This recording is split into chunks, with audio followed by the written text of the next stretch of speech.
Say stop talking all that jazz. Yeah.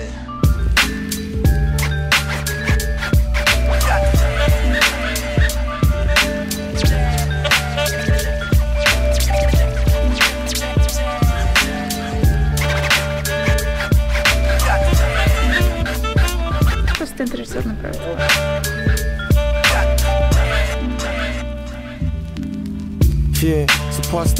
Не се чуваме в студиото, за съжаление. Не знам как ще протекат нещата, ако не се чуваме в студиото. I can tell you're rookie from you jump on stage to spitting and your vocals break. Today I woke up late, I was dreaming, scheming, trying to find some deeper meaning. Astral projecting, I'm beaming. Cause someone help me get down from the ceiling. Cause I'm floating, puff puff past. They know I'm talking potent, keep my focus open.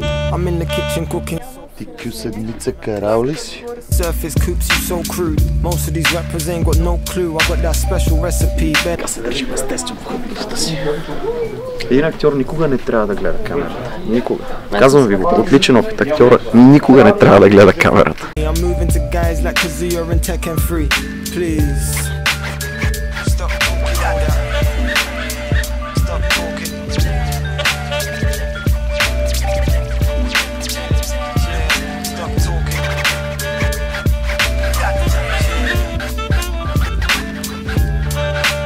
Аз съм свикнал да се излагам, така че...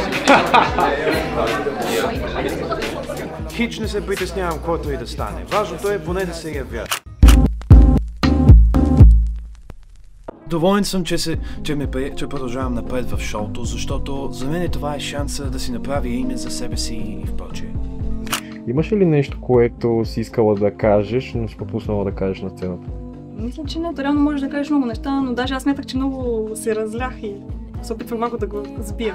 Много ми харесаха въпросите. Имах чувството, че абсолютно всеки един въпрос е преосмислен специфично за мен, да бъде зададен точно на мен. Ти представи себе си като Батман, така че Батман, какви са ти впечатленията от кастинга, от журито, от сцената? За хората ли? Като цяло. От кастинга, прилично направен. Журито ми се стори харизматично. Участниците също. Водещите също. Цялостно беше много приятно. Когато изчаквах, малко се притесних, защото се сетих, че всъщност не обичам да ме снимат, но много обичам да бърборя, така че като ми задаваха въпроси, всичко беше наред. На журито задаваха ли ти неудобни въпроси? Ами аз мисля, че това е част от интервюто, но беше доста добре.